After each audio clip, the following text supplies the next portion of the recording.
औज़ुबिल्लाहि मिनश्शैतानिर्रजीम बिस्मिल्लाहिर्रहमानिर्रहीम।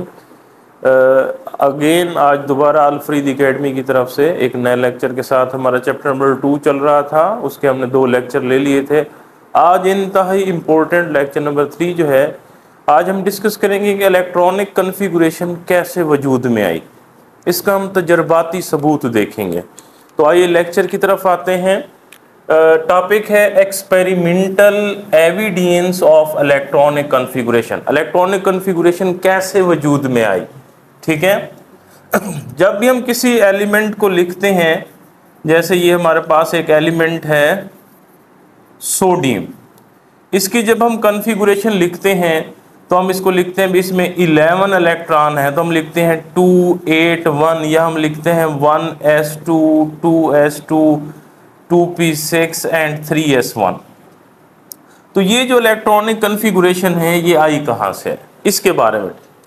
ठीक है, इसको सीखने के लिए ना सबसे पहले हम डिस्कस करेंगे एटॉमिक स्पेक्ट्रा। एटॉमिक स्पेक्ट्रा, और दूसरा हम पढ़ेंगे आयोनाइजेशन एनर्जी।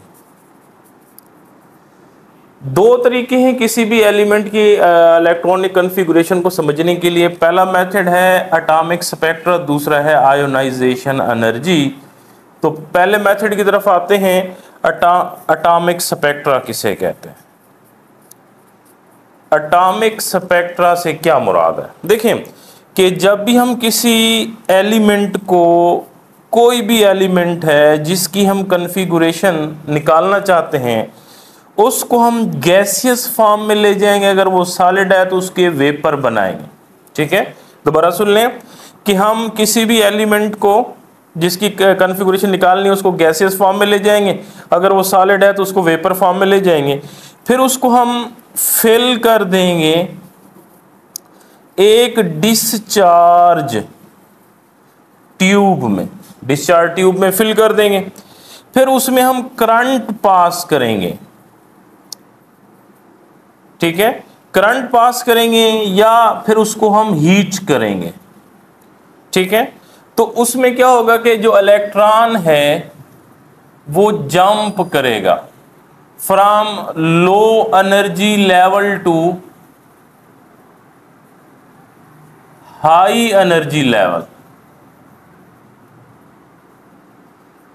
फिर वो जब हाई एनर्जी पे जाएगा फिर दोबारा वो डी एक्साइट होगा। डी एक्साइट होगा तो वो इमिट करेगा रेडिएशन को, जो कि स्पेसिफिक वेवलेंथ की होंगी। Specific wavelength. ठीक है, इस तरह हमारे पास स्पेक्ट्रल लाइन आएंगी। Spectral line. ठीक है, जैसे फॉर एग्जांपल हम हाइड्रोजन को देखते हैं। हम हाइड्रोजन गैस को फिल करते हैं डिस्चार्ज ट्यूब में और उसमें करंट पास करते हैं, तो उसमें से ब्लूइश रेडिएशन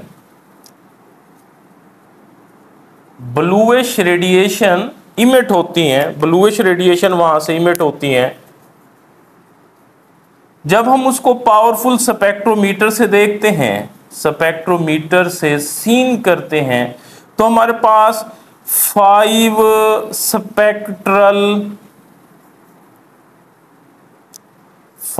स्पेक्ट्रल सीरीज आती हैं।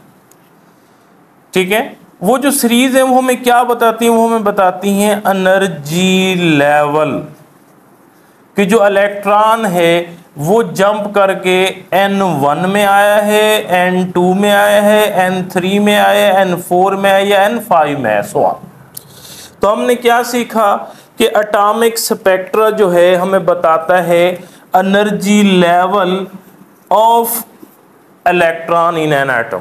ठीक है, वेरी सिंपल। हमने कहा था कि हमारा टॉपिक है एक्सपेरिमेंटल एविडेंस। तो हमने तजर्बे से साबित किया कि एटॉमिक स्पेक्ट्रम कैसे हमें बताता है इलेक्ट्रॉनिक कॉन्फ़िगरेशन के बारे में। तो उसने हमें बताया कि किसी भी एलिमेंट को आप किसी भी फॉर्म में हो उसको गैसियस फॉर्म में ले आएं, फिर उसको डिस्चार्ज ट्यूब में भरें या फिर उसमें से करंट पास करें या हीट दें, तो वो इलेक्ट्रॉन जंप करेगा from lower energy level to higher energy level. फिर डी एक्साइट होगा तो इमिट करेगा रेडिएशन, ऑफ स्पेसिफिक वेवलेंथ, इससे हमें स्पेक्ट्रल लाइन आएंगी। वो स्पेक्ट्रल लाइन हमें बताएंगी एनर्जी लेवल कि जिस लेवल पे वो आया है या जिस लेवल पे वो गया है, तो इस तरह हमें एनर्जी लेवल डिस्कवर हो जाएंगे। जैसे फॉर एग्जांपल हम मिसाल के तौर पे हाइड्रोजन गैस को डिस्चार्ज ट्यूब में फिल करते हैं, तो उसमें करंट पास करते हैं तो हमें ब्लूइश रेडिएशन मिलती हैं। तो जब उन ब्लूइश रेडिएशन जो इमिट हो रही हैं उनको हम स्पेक्ट्रोमीटर से देखते हैं, सीन करते हैं, तो हमारे पास 5 स्पेक्ट्रल सीरीज आती हैं। तो इस तरह हमें पता चलता है कि इलेक्ट्रॉन हायर ऑर्बिट से कौन से ऑर्बिट पे आ रहा है, N1 पे आ रहा है, N2 पे आ रहा है, N3 पे, N4 पे, N100 पे। इस तरह यानी हम इसे कहते हैं कि ये हमें बताता है एनर्जी लेवल ऑफ इलेक्ट्रॉन, ठीक है। और इस तरह ये दूसरी इंफॉर्मेशन देता है गैप बिटवीन एनर्जी लेवल, ठीक है। तो atomic spectra give us 2 type of information, first information energy level and second is the gap between the energy level. And atomic spectra are of 2 type, very important short question, ठीक है। difference between atomic emission and atomic absorption spectra, ठीक है।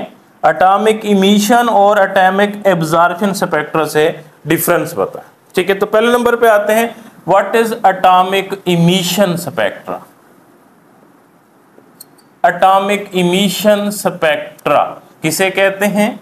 जब भी आपको difference कहा जाए तो आप टेबुलर फॉर्म में लिखा करें उसको, यानी बताया करें डिफरेंस को, ठीक है। और दूसरा है atomic absorption spectra, atomic emission spectra and atomic absorption spectra. अब एटॉमिक इमिशन क्या है? ऐसा स्पेक्ट्रा जिसमें ब्राइट लाइंस हैं, bright lines against dark background, background dark हो और लाइनें ब्राइट हो, ठीक है। जैसे फॉर एग्जांपल हम कहते हैं कि सोडियम है, इसकी 2 येलो लाइंस आती हैं, ठीक है। मतलब यानी इसका जो बैकग्राउंड होगा वो डार्क होगा। अगर हम इसको थोड़ा सा बनाएं तो हमें इस तरह ये नजर आएगा, इन इसका बैकग्राउंड जो है वो डार्क होगा,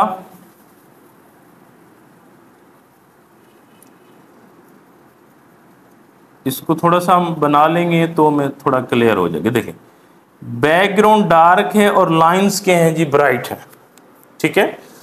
तो अब ये इस स्पेक्ट्रा को हम कहते हैं एटॉमिक इमिशन स्पेक्ट्रा। और ये हमेशा हमें देखें, जो वाइट लाइट होती है, वाइट लाइट, उसमें कई तरह की रेडिएशन होती है, उनकी वेवलेंथ होती है। मतलब उसमें IR भी होता है, UV भी होता है, एक्स रेज भी होता है, ठीक है, गामा रेज भी होता है, कॉस्मिक रेज भी होता है एंड सो ऑन। तो हम जो कलर देखते हैं वो एक्चुअली हम विजिबल रीजन में देखते हैं, और ये होता है 700 से लेकर 400 नैनोमीटर तक, ये चीज़ें हमें नज़र आती हैं। तो मुख्तलिफ जो कलर्स नज़र आते हैं इससे हम बताते हैं कि इसके एनर्जी लेवल क्या है, ठीक है। This is called atomic emission spectra. मतलब यहाँ पे क्या होगा कि आप लाइट जो है या हीट या एनर्जी पास करेंगे किसी भी एलिमेंट, जब वो गैसेस फॉर्म में होगा तो वो इमिट करेगा कुछ रेडिएशंस को, तो इससे जो स्पेक्ट्रा हासिल होगा उसे हम कहेंगे एटॉमिक इमिशन स्पेक्ट्रा। नंबर 2 पे आते हैं, एटॉमिक एब्जॉर्प्शन स्पेक्ट्रा किसे कहते हैं? तो बिल्कुल आसान है कि इसमें होती हैं dark line, dark lines against bright background, यानी बैकग्राउंड इसका वाइट होगा, लाइनें डार्क होंगी, ठीक है। जैसे अगर हम बनाएं इसकी, तो ये देखें ये हमारे पास है, अगर हम सोडियम का, इसी सोडियम का अब्जॉर्प्शन स्पेक्ट्रा देखेंगे तो हमें 2 लाइन नजर आएंगी, ये इस तरह सेम टू सेम। मतलब बैकग्राउंड वाइट है, लाइन डार्क है। इससे क्या मुराद है कि एलिमेंट जो है, एलिमेंट उसने ऑल रेडिएशन में से जितना रेडिएशन वो एब्जॉर्ब कर सकता था कर ली, बाकी को इमिट कर दिया। जो एब्जॉर्प्शन से स्पेक्ट्रा आया है वो ये है। इमिशन और एब्जॉर्प्शन दोनों स्पेक्ट्रा सेम होते हैं, सिर्फ फर्क क्या होता है कि एक का डार्क होता है बैकग्राउंड और एक का ब्राइट होता है। किसमें लाइनें डार्क होती हैं, एक में लाइनें ब्राइट होती हैं, दोनों इंफॉर्मेशन सेम देते हैं। ठीक है, तो atomic emission and atomic absorption spectra, इसको हम एटॉमिक स्पेक्ट्रा ही कहते हैं। ये हमें दो तरह की इंफॉर्मेशन देते हैं। नंबर एक, एनर्जी लेवल के बारे में बताते हैं, और दूसरा हमें बताते हैं gap between energy level, energy level में गैप के। तो आज यानी पहला हमने मेथड पढ़ा एटॉमिक स्ट्रक्चर का, दोबारा इसको रिकॉल कर लेते हैं, बिल्कुल आसान है। चैप्टर नंबर 2 लेक्चर नंबर 3 है experimental evidence of electronic configuration. तो जो कॉन्फ़िगरेशन हम लिखते हैं ये कैसे वजूद में आई, इसके दो तरीके हैं समझने के लिए। एक मेथड है एटॉमिक स्पेक्ट्रा और दूसरा मेथड है आयोनाइजेशन एनर्जी। तो पहले मेथड में हम आते हैं एटॉमिक स्पेक्ट्रा कैसे हमें बताता है। तो एटॉमिक स्पेक्ट्रा बनता कैसे है कि हम किसी भी एलिमेंट को गैसेस फॉर्म में किसी डिस्चार्ज ट्यूब में फिल करेंगे तो उसमें वो रेडिएशन खारिज करेगा। उन रेडिएशन को जब स्पेक्ट्रोमीटर से देखेंगे तो हमें स्पेक्ट्रल लाइन आएंगी, और ये लाइन हमें बताती हैं कि एनर्जी लेवल कैसे है। ठीक है, जैसे हम हाइड्रोजन गैस को फिल करते हैं तो उसमें से ब्लूइश रेडिएशन खारिज होती हैं, इसे हम कहते हैं एटॉमिक इमिशन स्पेक्ट्रा। तो 5 लाइनें नज़र आती हैं तो हमें पता चलता है इसमें कितना एनर्जी लेवल है कि इलेक्ट्रॉन N1 पे भी आ सकते हैं, N2, N3, N4, N5 पे। इनके स्पेशल नाम भी हैं, Balmer series, Lyman series, Balmer series, Paschen series, Brackett series, Pfund series and so on. और दूसरा ये हमें गैप्स के बारे में भी बताता है।